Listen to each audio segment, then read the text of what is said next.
Hello, and welcome to the ACR Journals on Air podcast. I'm your guest host, Bharat Kumar, filling in for Vicky Shamagan.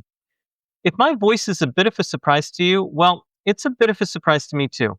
But don't worry, I'm just keeping her seat nice and warm, and Dr. Shamagan will be back very soon. As of the time of this recording, it is October, and we are full on in both Halloween season as well as ACR convergence season. So, in the spirit of the festivities, we wanted to provide you a delightful treat. Today, Dr. Sandra Pinho is highlighting one of the upcoming sessions entitled Aging Blood from the Inside Out: How Megakaryocytes Shape Aging of the Immune System. A link to the session and disclosures can be found in our show notes from today. Dr. Pinho is an associate professor in the Department of Pharmacology and Regenerative Medicine at the University of Chicago. She earned her BS in biology from the University of Porto, Portugal. She completed her PhD training in epigenetics and stem cell biology with Dr. Veronique Azuara at Imperial College London in the UK. Sandra then joined Dr. Paul Frenette's laboratory at the Albert Einstein College of Medicine in New York, where she contributed to elucidating the identity and the role of cells and factors that constitute hematopoietic stem cell niche in the bone marrow. Welcome to the show, Sandra.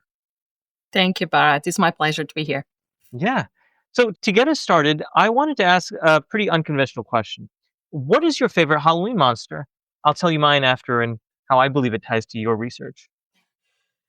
So I really don't have a favorite monster, but I do think Halloween is actually a fun time. And for some reason, it always reminds me my time as a PhD student in London, where Halloween was always a big event. And, as a PhD students, we kind of tended to throw big costume parties in our house. So it was always a big event. I can imagine that PhD training would be very frightening in its own right. That's true. So aside from PhD trainees, I'll tell you what my favorite monster is. It's vampires. And the reason why is that there's something about the fact that there's an undying, seemingly immortal monster just out there who, despite their really advanced age, retains their looks and their sense of youth. Vampires kind of taunt our sense of mortality and kind of surfaces our unease with aging, which brings us straight to your research. So could you explain the aging of hematopoietic stem cells, not vampires, and how megakaryocytes have emerged as unexpected regulators in this process? I love that you said vampires. And the reason why is, so I teach graduate students, right, PhD students here in the university. And one of the courses I teach about stem cells and aging. I always have a slide with a picture of a vampire drinking blood. And I use that slide precisely to introduce this idea that in the human imagination or historically, blood has always been seen as an elixir of youth, right? So drinking blood or young blood provides eternal life to a certain extent. So precisely aging of the blood system relies on many alterations of the blood or the hematopoietic stem cells. So we know with age, our immune system changes, and a lot of it is caused by these hematopoietic stem cells alterations, which are associated with expansion of less functional stem cells. And they tend to differentiate to give rise to more cells of the myeloid lineage, which classically we see as neutrophils, macrophages, monocytes. These stem cells are also dysregulated in terms of their self-renewal capacity, their potential. And that's also one of the reasons, for example, where in the clinic, older individuals are not used normally as donors for bone marrow transplantations, right? So a lot of these alterations in the blood stem cells lead to a compromised immune system, with responses a lot of time weaker in terms of immune response, but they're also associated with other changes. And for example, with the propensity to development of myeloid leukemias in the cancer field. So what we discovered is that a lot of these alterations in the hematopoietic stem cells are in fact intrinsic. We know that, the field knows, right? But we also realized that all this microenvironment, all these other cells that exist in the bone marrow where the blood stem cells are, and are also changing with age, also contribute a lot for these changes of the stem cells with age. And precisely megakaryocytes are one of these cell types that we've been studying already for a while, and we realize that they also change. And this drives a lot of the phenotypes we are seeing in the immune system. That is absolutely fascinating. So, what are these key changes in megakaryocyte biology that occur with aging? And based on your research and from what we know, how do these changes influence the bone marrow niche and immune cell output? So classically, megakaryocyte cells are these cells seen as big producers of platelets, right? So they are important for blood coagulation.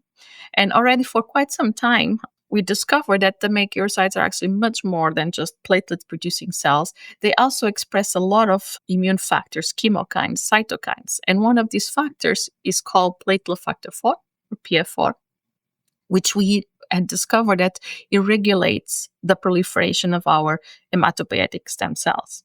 So it stops them from proliferating, which is actually very important because our stem cell numbers are low and we don't want them to proliferate. If they start to proliferate in a non-regulated way, they can drive the development of leukemias.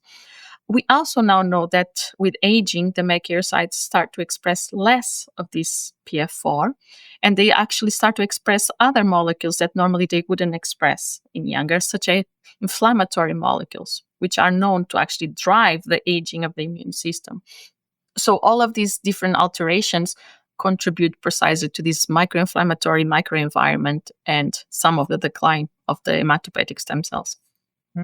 That's, again, really fascinating and brings me back to some kind of basic science in medical school. So, can you just briefly relay to us? You talked a little bit about PF4, but what signals or interactions allow these megakaryocytes to shape immune aging? So one of the fascinating things of this study is that we still don't know precisely the signaling, or we didn't know the signaling between the PF4 secreted by the megakaryocytes and the receptors on the hematopoietic stem cells. So that's what one of the new aspects that our work brought is that we started to identify the receptors that hematopoietic stem cells use to respond to PF4 in the sense of not proliferating, which we discovered was actually, in fact, the receptor for cholesterol, for LDLR, and also another receptor to a less extent, which is called CXCR3. But we also know that the megakaryocytes are not only important now, not in the setting of aging, for the regulation of the immune system, but we also know that they have other functions. For example, in the setting of regeneration, if there is a big problem in the bone marrow, for example, radiation or chemotherapy, that the entire blood system needs to be regenerated, we know megakaryocytes also have an important role there via other molecules, for example, FGF. And there's also even more exciting fields studies now in the field that show that some of the megakaryocytes even have direct immune function. For example, they can phagocytose bacteria, which is something that we never thought megakaryocytes be able to do, but it seems they are. I love the immune system precisely because of that. That you could have never imagined that these megakaryocytes would actually engage in, bacterial defenses. That's absolutely mind blowing for me. I wanted to ask, kind of similar in terms of immune function, how do these aged megakaryocytes, how do they affect the balance between myeloid and lymphoid lineage commitment? And, you know, what implications does this have for age-related immune dysfunction? So, a few years ago, and this work was done when I was still a postdoc trainee in New York with Paul Frenet at Albert Einstein, we had discovered that this PF4 molecule that the megakaryocytes secrete was important to stop the proliferation of the stem cells. Later on, we realized that it doesn't stop all the stem cells, but a subset of stem cells that classically give rise to myeloid cells. And the interesting part is that in young, this subset of myeloid stem cells is very small. It's a small subset. And most of the stem cells can give rise to both lymphoid cells as myeloid cells.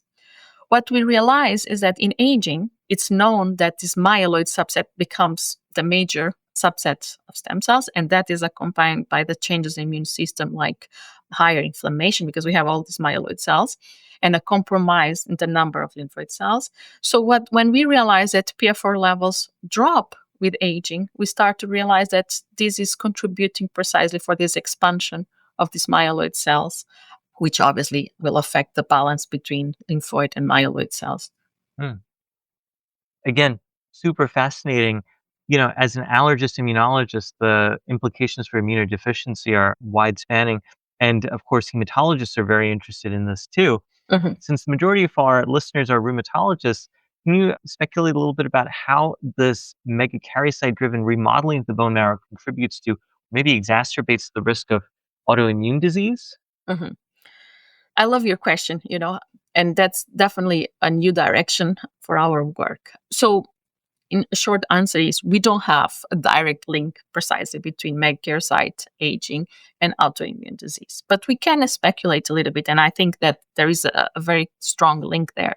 So we know, right, that megakaryocytes regulate aging of the hematopoietic stem cells and the immune system, which contributes a lot to this phenomenon that we call inflammaging, which is basically this exacerbated amount of inflammatory molecules, right, with aging. And there's also another phenomenon also associated with this high-end inflammation, which is called clonal hematopoiesis, which is precisely when hematopoietic stem and progenitor cells start to accumulate mutations with time. And some of these mutations might not have any deleterious effect. But some, in fact, some of these mutations, which a lot of times are epigenetic mutations, can drive the production of more myeloid cells, increase inflammation. And a lot of these, there's a link with autoimmune disease, for example, rheumatic disease. There's been a recent beautiful study showing that with age, we know that there's an increase in clonal hematopoiesis, but there's also an increase in association with rheumatic disease. The link is still not entirely established, but we see that they are associated processes. That is absolutely fascinating, and certainly so many avenues for research in that. I'm thinking a little bit more to the clinic in terms of, Mhm, biomarkers. Are there any biomarkers derived from megakaryocyte activity that could help predict this immune aging that you had mentioned, right? Or inflammaging mhm. rather, and immunosenescence and immune aging in general? Yeah, so I think, a simple measurement in the serum of the levels of PF4 across age seems to reveal a lot of what's going on. So PF4 is a molecule naturally expressed, and if there is something going on in terms of that drive platelets activation, the levels of PF4 will shoot up. But there's always, baseline levels in the serum, and these baseline levels really drop with age. And it's a funny thing that we see it happens in both in our mouse studies, but also in humans. Hmm, fascinating. There's a lot of unknowns in all of this, so I'm going to ask for you to speculate. But do you suppose could targeting megakaryocyte signaling or function offer a novel strategy to address age-related immune decline? Definitely, definitely. And that's precisely the direction we want to go with our studies.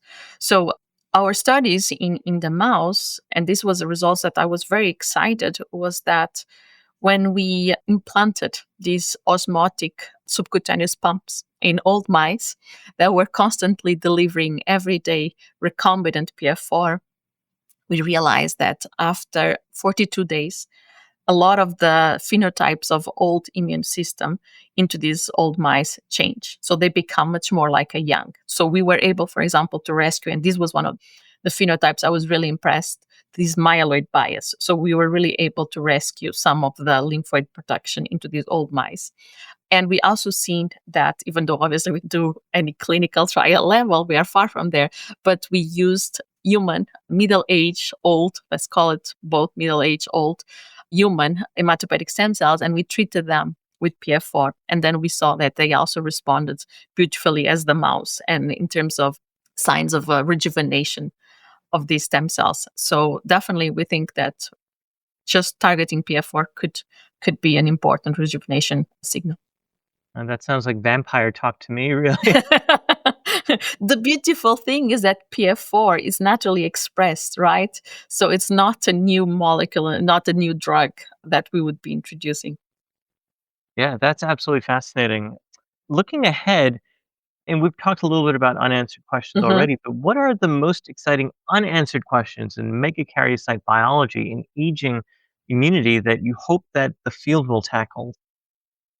So some of obviously I'm still very interested in all of these questions, and we are chasing some of these unanswered questions. And for example, one of the ones I'm very interested is to go a little bit to the beginning and answer why are megakaryocytes changing with age? Why are they becoming?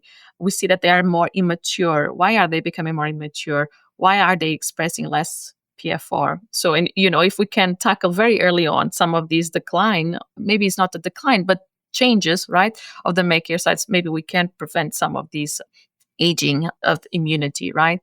Another question is precisely this link that we keep talking about: megakaryocytes alterations with aging of the immune system, disease like rheumatic disease.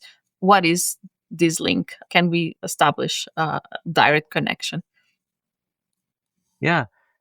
The lifespan of megakaryocytes is really a fascinating topic. One of the great things about this podcast is we also explored the lifespan of our guests as well. But you are initially from Portugal, and then your PhD took you to England, and now you are in Chicago. Could you tell us a little bit about your journey, and did you have any mentors that helped you along the way? Yeah, that's a great question. And in between England and Chicago, I was in New York. I lived in New York for 9 years. So, Great. I love big cities. I love to travel. I love to meet people from other places. And yes, I was very fortunate. I had always very brilliant mentors, people that I admired a lot. Unfortunately, my postdoc mentor, Paul Franetti, just passed away recently. It was a bit unexpected. And he's someone I miss a lot, and someone that, as a PI in my own lab, a lot of times I end up thinking, what would he do in this situation? What would Paul do? And yeah, so I think mentors are always critical in my career. I'm sorry to hear of his passing, but it sounds like his legacy is very much alive given all the work that you are doing. I wanted to ask as well, you had mentioned about megakaryocytes and them going younger, right? Becoming more Mhm. immature over time. So here's my question. What do you wish you had known when you started on this path? Are there things that you wish you could go back to and tell your younger self? So many things.